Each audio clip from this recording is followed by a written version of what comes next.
আসসালামু আলাইকুম রহমতুল্লাহ বারকাতুহু। প্রিয় দর্শক, কেমন আছেন?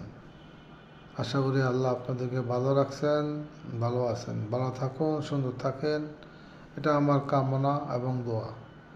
আল্লাহ সবাইকে ভালো রাখুক, সুস্থ রাখুক, সাথে আমাকেও। অনেক দুঃখের সাথে দুটি কথা বলতে আসছি।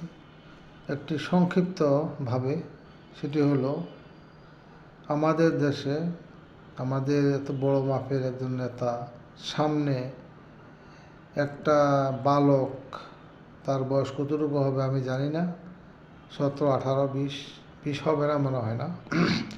এই ছেলে আমার মতো, আমি প্রবাসে 30 বছর ছিলাম, এখন যারা প্রবাসে আছে, দেশের বিভিন্ন দেশে আছে, পৃথিবীর বিভিন্ন দেশে আছে, সবাইকে সে গালি দিয়েছে এই ভোট নিয়ে, এবং বলছে, জামাতকে উদ্দেশ্য করে বলছে, কিন্তু আবার প্রথম বলছে প্রবাসীদেরকে, যে প্রবাসীরা যারা ভোট দেবে তারা কি ডাক্তার শফিকের কাছে কি তাদের মা বোনকে ইজারা দিয়েছে? কত বড় জঘন্য গালি! আমি এর তীব্র প্রতিবাদ করি এবং দুঃখের সাথে আমার রক্তক্ষরণ হচ্ছে, হৃদয়ে রক্তক্ষরণ হচ্ছে। কেন বিএনপি তরফ থেকে প্রতিবাদ আসেনি, তাকে অ্যারেস্ট করেনি?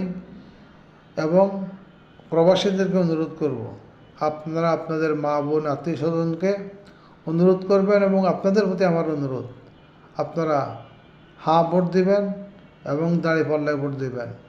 এবং এই সমস্ত ভারতের দালালদেরকে ভোট দেবেন না, যারা প্রতিবাদ করতে জানে না এবং পুরা প্রবাসীর মা বোনকে গালি দিয়েছে। এটা মেনে নেওয়া যায় না। আপনারা কি মেনে নেবেন? আপনারা এই হ্যাঁ ভোটের মাধ্যমে এবং দাঁড়িপাল্লায় ভোট দেওয়ার মাধ্যমে, 10 দলের শরিকদেরকে ভোট দেওয়ার মাধ্যমে আপনারা এই প্রতিবাদ করবেন, প্রতিবাদ জানাবেন। ধন্যবাদ। আল্লাহ হাফেজ। আমার চ্যানেলটি সাবস্ক্রাইব করবেন।